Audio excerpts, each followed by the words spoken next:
आप देख रहे हैं आजाद बोल और मैं हूं आपके साथ समीर खान। जी हां, हम बात कर रहे हैं फिलिस्तीन और इजराइल के बीच जारी जंग की।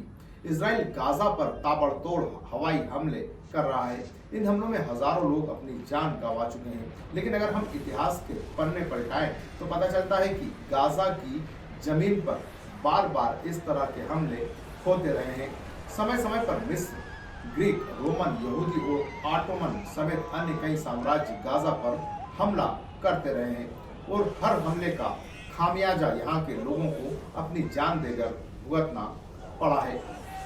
यही वजह है कि हम आज इतिहास के पन्ने पलट रहे हैं और आपको बता रहे हैं कि आखिर कब कब गाजा पर किस किस ने हमले किए और इन हमलों में किसका कितना नुकसान हुआ।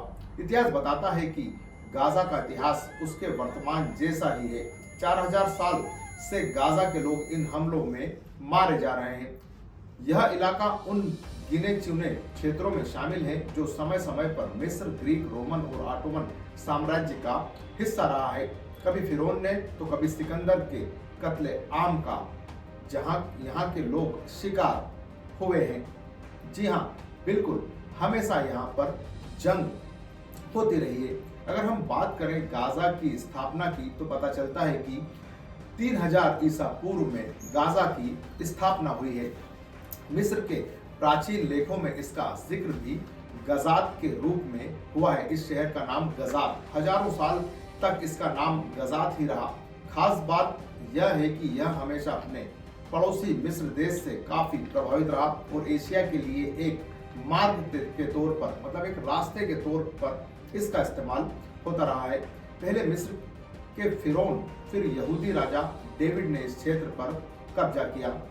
गाजा पर सबसे पहला हमला फिरौन तुतमोसिस III ने किया था। 1468 ईसा पूर्व फिरौन की सेना ने पहली बार इस शहर में दस्तक दी। फिरौन मिस्र का शासक था। ऐसे तकरीबन 350 साल तक यह मिस्र साम्राज्य के कब्जे में रहा। इसके बाद 11000 ईसा पूर्व में राजा डेविड ने इस इलाके को जीता। गाजा पर पहली बार यहूदी शासन कायम हुआ। हालांकि यह शासन अल्पकालिक, मतलब कम समय के लिए ही रहा, क्योंकि इस युद्ध में गाजा काफी हद तक तबाह हो चुका था। 732 ईसा पूर्व में गाजा पर असीरियन राजा टिग्लॉथ-पिलेसर और फिर फारसियों ने कब्जा कर लिया। फिर आया सिकंदर का दौर और हर बार युद्ध का खामियाजा गाजा की जनता को ही उठाना पड़ा। 332 ईसा पूर्व में दुनिया जीतने निकले मैसेडोन के अलेक्जेंडर यानी सिकंदर ने गाजा में कत्लेआम मचाया। हारेट्स के मुताबिक सिकंदर की जीत के बाद इस शहर में ग्रीक मूर्ति पूजा शुरू हुई और यह शहर यूरोप, मध्य पूर्व और अफ्रीका के बीच व्यापार का एक बड़ा केंद्र बन गया। इसके बाद यहूदियों ने विद्रोह किया और सिकंदर के बाद गाजा पर वापस यहूदियों का कब्जा हो गया। जी हाँ, गाजा पर यहूदियों का कब्जा हो गया। इसके बाद अगर हम बात करें कि किस किस ने कब कब गाजा को अपने आक्रमणों का शिकार बनाया तो पता चलता है कि गाजा पर हुए यहूदियों के कब्जे के समय रोमनों ने उन्हें कुचल दिया। इस साम्राज्य का चेहरा था हेनरियन। इसने गाजा को फिर से बसाया। ऐसा कहा जाता है कि हेनरियन ने ही यहाँ पर एक ऐसा स्टेडियम बनाया था जहाँ एक जंग हुआ करती थी, एक लड़ाई हुआ करती थी, लोगों को लड़ाया जाता था। इतिहासकारों की माने तो उन दिनों शहर की आबादी बहुत थी। फिलिस्तीन, यूनानी, रोमन, यहूदी, मिस्रवासी, फारसी, बेडोइन सभी एक साथ रहते थे। कई साल तक इस शहर में एक बार फिर यहूदियों ने कब्जा जमा लिया।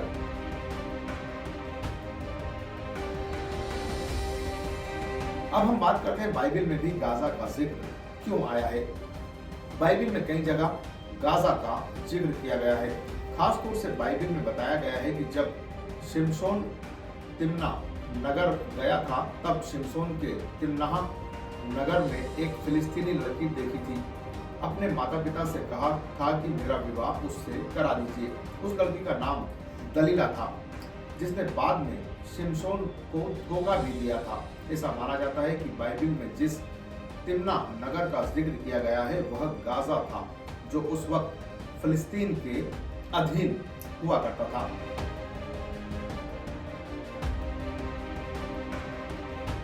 637 ईस्वी में गाजा का प्रमुख धर्म इस्लाम बन गया।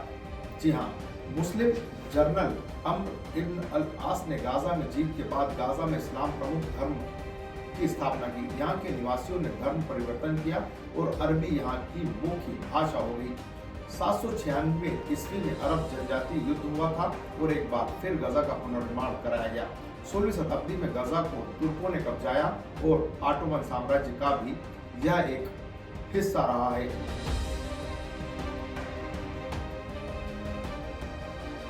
जी हाँ, 1917 में गाजा को ब्रिटिश सेना ने जीता। 1948 तक गाजा और फलस्तीन पर ब्रिटेन का ही शासन रहा। इसी बीच इजराइल स्वतंत्र देश बन गया।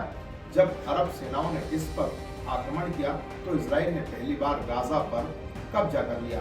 दरअसल 1947 में संयुक्त राष्ट्र विभाजन योजना के तहत गाजा को फलस्तीन का हिस्सा माना जाता था, लेकिन पहले अरब देश ही इसके विरोध में थे। अतः मतलब 1948 में संघर्ष विराम होने के बाद इजराइल ने गाजा को मिस्र के सैन्य शासक को दे दिया। हालांकि ये वो दौर था जब इस क्षेत्र में नो मैंस लैंड माना जाता था। मतलब इस क्षेत्र को नो मैंस मतलब किसी के रहने की जगह ये नहीं है।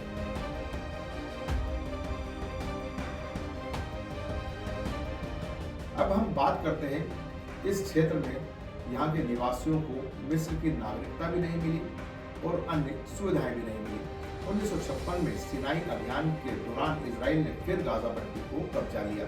1979 में शांति संधि में सिनाई मिस्र को लौटा दिया गया, लेकिन गाजा नहीं लौटाया गया। 6 डे वार के बाद गाजा में इजराइल बस्तियां बनी, लेकिन 2005 में तत्कालीन पीएम एरियन शेरोन ने इन बस्तियों को खाली करा दिया। इसके बाद गाजा पर इजराइल का नियंत्रण खत्म हो गया। इसे फलस्तीन प्राधिकरण को सौंप दिया गया, मगर गाजा में रहने वालों के बुरे दिन तब भी खत्म नहीं हुए, क्योंकि हजारों साल के संघर्ष के बाद भी इस पर हमास ने अपना कब्जा जमा लिया।